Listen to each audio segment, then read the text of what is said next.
Hello friends, welcome to my channel. Friends, మీకు మా video నచ్చినట్లయితే వీడియోని లైక్ చేయండి, అలాగే ఛానల్ని సబ్స్క్రైబ్ చేసుకోండి. భద్రావతిని కిడ్నాప్ చేసి విశ్వాకి దిమ్మ తిరిగే షాక్ ఇచ్చిన ధీరజ్ ప్రేమ అసలు ఏం జరగబోతుంది తెలుసుకోవాలి అంటే ఈ వీడియోని చివరి వరకు చూడండి. ఇక వీడియోలోకి వెళ్ళినట్లయితే ప్రేమ ధీరజ్ ఇద్దరూ కూడా చందుని వెతకడం కోసం బయలుదేరుతారు. ఇక చందు కోసం వెతుకుతూ ఉంటే అప్పుడే ప్రేమకి మేకప్ ఆర్టిస్ట్ గుర్తొస్తుంది. ధీరజ్ కళ్యాణ మండపంలో మా అన్నయ్య మేకప్ ఆర్టిస్ట్ సైగలు చేసుకుంటూ మాట్లాడుకోవడం నేను చూశాను. నాకు ఎందుకో ఆ అమ్మాయే అన్నయ్యకి హెల్ప్ చేసిందేమో అనిపిస్తుంది అని ప్రేమ చెప్తుంది. అప్పుడు ధీరజ్ ఆ అమ్మాయి ఎక్కడ ఉందో ఇప్పుడు ఎలా తెలుసుకోవడం అని అంటే ఇక ప్రేమ ధీరజ్ ఇద్దరూ కూడా ఆ అమ్మాయి కోసమే వెతుకుతూ ఉంటారు. అలా వెతుకుతూ ఉండగా ఆ అమ్మాయి అనుకోకుండా ప్రేమకి వచ్చి తగులుతుంది. దాంతో ఇక ప్రేమ ఎవరో అనుకుంటుంది. సరిగ్గా చూసేసరికే ఆ అమ్మాయి మేకప్ ఆర్టిస్ట్. ఆ అమ్మాయిని చూసి ఇక ప్రేమ ధీరజ్తో, ధీరజ్ ఈ అమ్మాయే మేకప్ ఆర్టిస్ట్, కళ్యాణ మండపంలో మా అన్నయ్యతో మాట్లాడింది ఈ అమ్మాయే అని ప్రేమ చెప్పగానే ఇక ధీరజ్ కూడా చెప్పు, మా అన్నయ్యని ఆ విశ్వగాడు ఎక్కడికి తీసుకెళ్ళాడు అని అడుగుతాడు. ఇక ప్రేమ కూడా చెప్పు, చందుబావని ఎక్కడ దాచారు అని అడిగితే ఆ అమ్మాయి నాకేం తెలీదు అని అంటుంది. అప్పుడే ధీరజ్కి చాలా కోపం వచ్చి అక్కడే ఉన్న ఒక రాయిని తీసుకొచ్చి ఆ అమ్మాయి మీదకి ఎత్తుతాడు. దాంతో ఆ అమ్మాయి భయపడిపోయి నన్నేం చేయకండి, నిజం చెప్తాను అని చెప్పి ఇక ధీరజ్ ప్రేమలని ఒక చోటికి తీసుకెళ్తారు. అక్కడే ఉన్న ఒక ఇంట్లోకి తీసుకెళ్ళి ఇదిగో ఈ రూమ్లోనే మీ అన్నయ్యని కట్టేసి బంధించేశాం అని చెప్పగానే ధీరజ్ ప్రేమ ఆ గదిలోకి వెళ్తూ ఉంటారు. అప్పుడే ఆ అమ్మాయి బయటికి పరిగెత్తుకుంటూ వచ్చి డోర్ని లాక్ చేస్తుంది. అది చూసి ధీరజ్ ప్రేమ ఒక్కసారిగా షాక్ అయిపోతారు. ఇక ఆ అమ్మాయి నవ్వుకుంటూ ఇప్పుడు మీ అన్నయ్యని వెతకడం కాదు, ముందు మీరు ఇక్కడి నుంచి ఎలా బయటపడాలో అది ఆలోచించుకోండి అని అంటూ ఉంటే ఇక ప్రేమ మర్యాదగా లాక్ తీయి అని అంటుంది. అప్పుడు ఆ అమ్మాయి ఏంటే తీసేది, ఇంత లేవు నన్నే కొడతావా అని చెప్పి ఆ అమ్మాయి అక్కడి నుంచి వెళ్ళిపోతుంది. ఆ అమ్మాయి వెళ్ళిపోగానే ఇక ధీరజ్ ప్రేమలకి ఏం చెయ్యాలో అర్థం కాదు. ఇప్పుడు ఏం చెయ్యాలి, అక్కడ ముహూర్తానికి టైం అవుతుంది, మనం ఈ గదిలో లాక్ అయిపోయాం అని ధీరజ్ ప్రేమ అనుకుంటూ ఉంటారు. అప్పుడే ఇక ధీరజ్కి ఒక ఆలోచన వస్తుంది.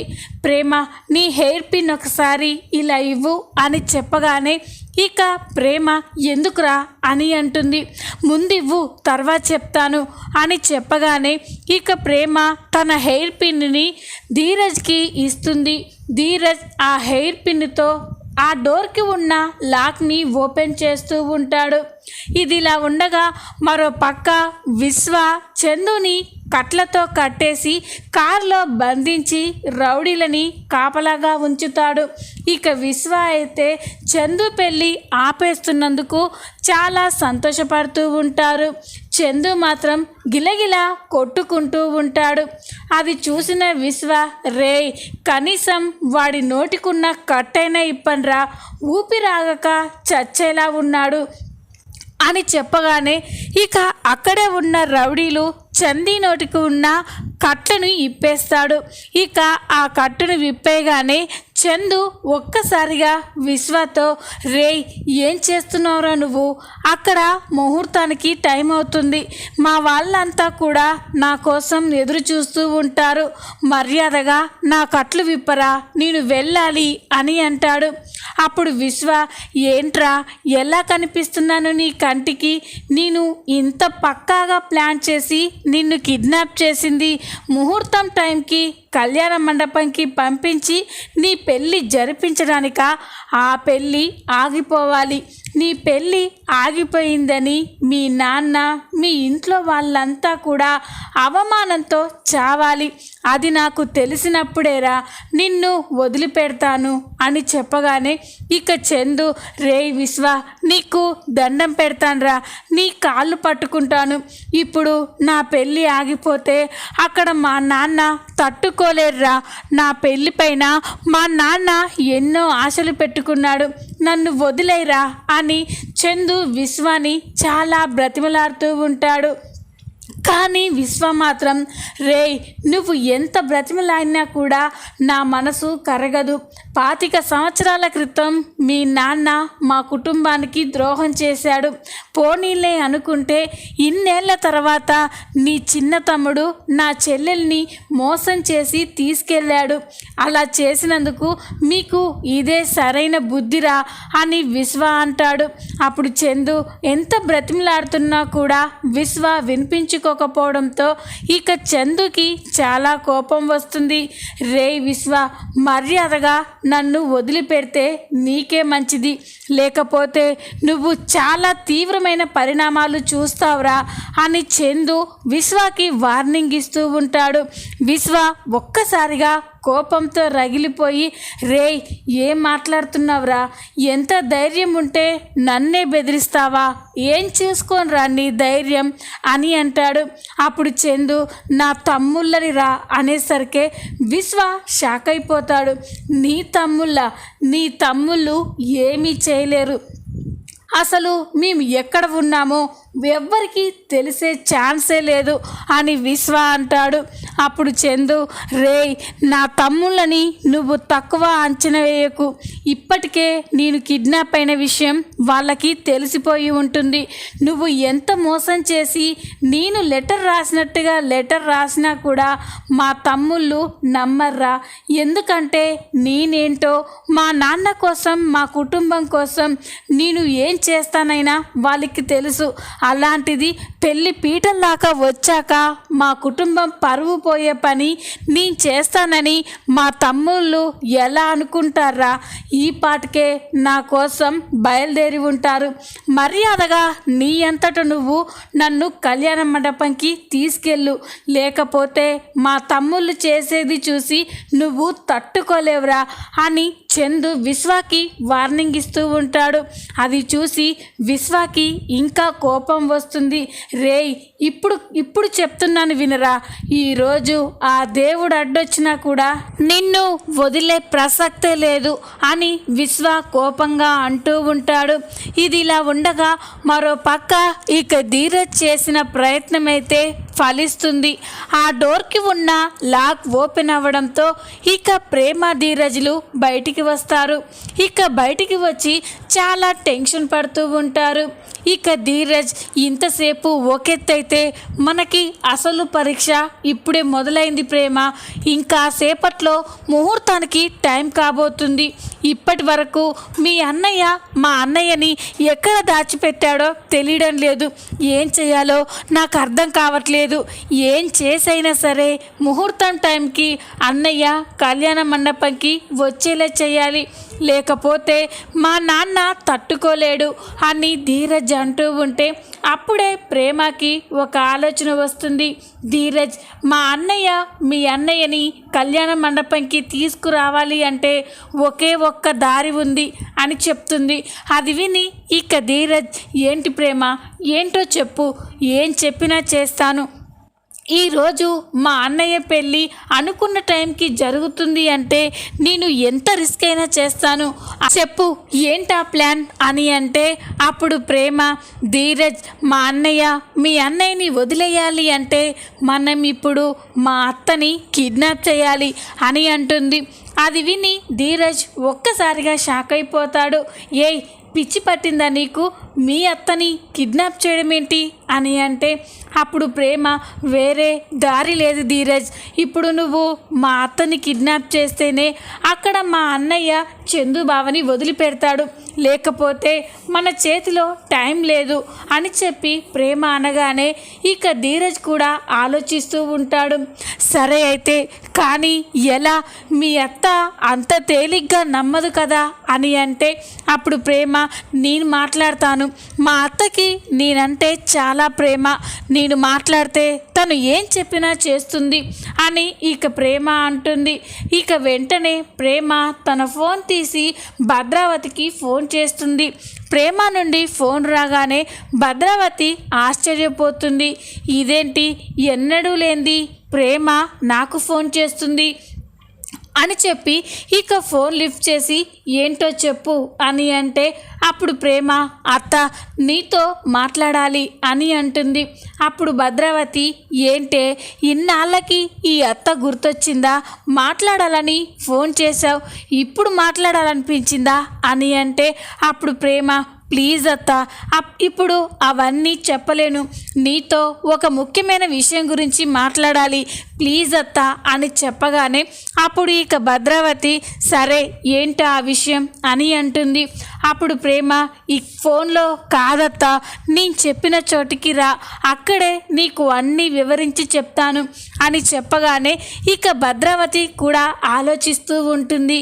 ఏంటి ఎన్నడూ లేనిది ఇది నాతో ఇంత ప్రేమగా మాట్లాడుతుంది, ఒకవేళ మనసు మార్చుకొని ఆ ధీరజ్ గారిని వదిలేసి మన ఇంటికి వచ్చేస్తాను అని చెప్పబోతుందా? అదే కానీ జరిగితే ఇక నాకు కావలసింది ఏముంది, నా మేనకోడలు నా ఇంటికి రావడమే కదా నాకు కావాలి అని ఇక భద్రావతి అనుకుంటుంది. ఇక ప్రేమతో సరే ఎక్కడికి రావాలో చెప్పు అని చెప్పగానే ఇక ప్రేమ ఒక ప్లేస్ని అయితే చెప్తుంది. భద్రావతి సరే నేను ఇప్పుడే వస్తున్నాను అని చెప్పి ఇక ప్రేమ చెప్పిన చోటికి భద్రావతి బయలుదేరి వస్తుంది. ఇక భద్రావతి అక్కడికి వచ్చేసరికి ధీరజ్ అక్కడే ఉన్న ఒక చెట్టు చాటుకి దాక్కొని ఉంటాడు. ఇక భద్రావతి ప్రేమ దగ్గరికి వచ్చి ఏంటే ఏదో మాట్లాడాలి అన్నావు, ఏంటి విషయం అని అడుగుతుంది. అప్పుడు ప్రేమ అత్త నువ్వు నన్ను క్షమించాలి అని అంటుంది. అది విని భద్రావతి ఏంటే ఇన్నాళ్ళకి నీ తప్పు తెలుసుకున్నావా, నువ్వు ఆ ధీరజ్ గారితో వెళ్ళిపోయి ఎంత తప్పు చేశానో ఇప్పుడు అర్థమైందా, ఇప్పుడు క్షమాపణలు అడుగుతున్నావు అని అంటుంది. అప్పుడు ప్రేమ లేదత్తా నిన్నిప్పుడు క్షమించమని అడిగేది అందుకు కాదు అని చెప్పగానే మరి దేనికే అని అంటుంది. అత్త తప్పనిసరి పరిస్థితుల్లో చేయక తప్పడం లేదు, మమ్మల్ని క్షమించు అని ప్రేమ అంటే భద్రావతికి ఏమీ అర్థం కాదు. అసలు ఏం చేయబోతున్నావే అని అంటే నిన్ను కిడ్నాప్ చేయబోతున్నాం అని చెప్తుంది. అది విని భద్రావతి ఒక్కసారిగా షాక్ అయిపోతుంది. కిడ్నాపా అని అంటే ఇక ఇంతలోనే ధీరజ్ అక్కడికి వచ్చి భద్రావతికి మత్తుమంది ఇస్తారు. దాంతో భద్రావతి స్పృహ కోల్పోతుంది. ప్రేమ ధీరజ్ ఇద్దరూ కూడా భద్రావతిని ఒక చోటుకి తీసుకెళ్ళి ఇక కట్లతో కట్టేసి బంధించి వేస్తారు. ఇక తర్వాత ప్రేమ ధీరజ్ వెంటనే నువ్వు మా అన్నయ్యకి ఫోన్ చేసి మా అత్త గురించి చెప్పు, అలాగైతేనే మా అన్నయ్య బావగారిని వదిలేస్తాడు, ముహూర్తానికి ఇంకో పావుగంట మాత్రమే టైం ఉంది అని చెప్పగానే ధీరజ్ సరే అని విశ్వాకి ఫోన్ చేస్తాడు. ధీరజ్ నుండి ఫోన్ రాగానే విశ్వ ఎంతకీ ఫోన్ లిఫ్ట్ చేయడు, కానీ ధీరజ్ మాత్రం వదలకుండా మళ్ళీ ఫోన్ చేస్తూనే ఉంటాడు. అది గమనించిన చందు ఏంట్రా ఫోన్ ఎత్తడానికి ఎందుకు భయపడుతున్నావు, ఆ ఫోన్ చేసేది నా తమ్ముడే అని నాకు తెలుసురా, ఇప్పుడు నువ్వు ఒక్కసారి ఫోన్ ఎత్తి చూడు నీకే అర్థమవుతుంది అక్కడ నా తమ్ముడు ఏం చేశాడన్నది. ఇప్పుడు ఆ ఫోన్ కాల్తో నువ్వే నన్ను కళ్యాణ మండపంకి తీసుకెళ్ళొచ్చు అని చందు చెప్తూ ఉంటే ఇక విశ్వాకి చాలా కోపం వస్తుంది. వీడు ఎందుకు ఫోన్ చేస్తున్నాడు అని చెప్పి ఫోన్ లిఫ్ట్ చేసి ఏంట్రా మీ అన్నయ్య కోసం వెతుకుతున్నావా, నాకు ఫోన్ చేశావు, ముహూర్తం అయిపోయేంత వరకు మీ అన్నయ్య కళ్యాణ మండపంకి రాడు అని చెప్పి విశ్వ అంటూ ఉంటే అప్పుడు ధీరజ్, రేయ్ తాడి చెట్టు, నాకు తెలుసురా మా అన్నయ్యని నువ్వే కిడ్నాప్ చేసావని. నువ్వు పెళ్ళికి వచ్చినప్పుడే నాకు అర్థమైంది ఇలాంటి పాడు పనేదో నువ్వు చేస్తావని. అందుకే నా జాగ్రత్తల్లో నేను ఉన్నాను. ఇప్పుడు నువ్వు మర్యాదగా మా అన్నయ్యని నువ్వే కళ్యాణ మండపంకి తీసుకెళ్ళాలి అని చెప్పగానే విశ్వ షాక్ అయిపోతాడు. ఏంట్రా, ఎలా కనిపిస్తున్నాను మీ అన్నదమ్ములకి? పెళ్ళి ఆగిపోవాలనే కదా మీ అన్నయ్యని కిడ్నాప్ చేసింది. అలాంటప్పుడు నేనెందుకు వదులుతాన్రా అని అంటాడు. అప్పుడు ధీరజ్, వదలాలరా, ఎందుకంటే మీ అత్త నా దగ్గర ఉంది అని చెప్పగానే విశ్వ షాక్ అయిపోతాడు. ఏంట్రా పిచ్చి పిచ్చిగా మాట్లాడతావేంటి అని అంటే, పిచ్చి పిచ్చిగా కాదురా, పచ్చి నిజం చెప్తున్నాను. నిన్ను ఎంతగానో ప్రేమగా చూసుకునే మీ మేనత్త భద్రావతి ఇప్పుడు నా దగ్గర బందీగా ఉంది అని ధీరజ్ చెప్పగానే విశ్వ షాక్ అయిపోతాడు. విశ్వాని చూసి చందు కూడా నవ్వుకుంటూ, ఏంట్రా అక్కడ నా తమ్ముడు పెట్టాడా ఫిట్టింగు అని అంటూ ఉంటే విశ్వాకి కోపం వస్తుంది. రేయ్, నేను నమ్మను, నువ్వు అబద్ధం చెప్తున్నావు. మా అత్త నీ దగ్గర ఉండడం ఏంటి అని అంటే అప్పుడు ఇక ధీరజ్, రేయ్ నువ్వు ఇలా చెప్తే నమ్మవని నాకు తెలుసురా, అందుకే వీడియో కాల్ చేస్తున్నాను, ఒక్కసారి ఓపెన్ చెయ్యి, మీ అత్తని చూద్దువు కానీ అని చెప్పగానే ఇక ధీరజ్ వీడియో కాల్ చేస్తాడు. విశ్వ వీడియో కాల్ని ఓపెన్ చేయగానే ఇక భద్రావతి కట్లతో కనిపిస్తుంది. అది చూసి విశ్వ ఒక్కసారిగా షాక్ అయిపోతాడు. ఇక వెంటనే, రే ధీరజ్, ఎంత ధైర్యం ఉంటే మా అత్తని కిడ్నాప్ చేస్తావురా అని అంటే అప్పుడు ధీరజ్, రే నీకెంత ధైర్యం ఉంటే పెళ్లిపీటల మించి మా అన్నయ్యని కిడ్నాప్ చేస్తావు? మర్యాదగా మా అన్నయ్యని వదిలేయి, లేకపోతే ఇక్కడ మీ అత్తని నేనేం చేస్తానో తెలుసా అని బెదిరిస్తూ ఉంటాడు. అది విని ఇక విశ్వ, రేయ్ మా అత్తని ఏం చేయొద్దు అని కంగారు పడుతూ ఉంటాడు. అప్పుడే ధీరజ్, అయితే వెంటనే మా అన్నయ్యని కళ్యాణ మండపంకి తీసుకెళ్ళు అని చెప్పగానే ఇక విశ్వ, సరేరా ఇప్పుడే మీ అన్నయ్యని కళ్యాణ మండపంకి తీసుకెళ్తున్నాను, మా అత్తని మాత్రం ఏమీ చెయ్యొద్దు అని అంటూ ఉంటాడు. ఇక విశ్వ వెంటనే చందు కట్లు విప్పేసి, రేయ్ పదండ్రా వీన్ని కళ్యాణ మండపంకి తీసుకెళ్దాం అని చెప్పి ఇక విశ్వ చందుని కళ్యాణ మండపంకి తీసుకెళ్తూ ఉంటాడు. అది చూసి చందు, నేను ముందే చెప్పాను కదరా అక్కడ మా తమ్ముళ్ళు ఊరుకోరని అని చెప్పి చందు అంటూ ఉంటాడు. ఇక విశ్వ చందుని కళ్యాణ మండపంకి తీసుకెళ్లేసరికి అందరూ కూడా చందుని చూసి చాలా సంతోషపడుతూ ఉంటారు. ఈ విధంగా ప్రేమ ధీరజ్ భద్రావతిని కిడ్నాప్ చేసి విశ్వాకి షాక్ ఇవ్వబోతున్నారు. ఈ వీడియో కనుక మీకు నచ్చినట్లయితే లైక్ చేయండి, సబ్స్క్రైబ్ చేసుకోండి. Thanks for watching.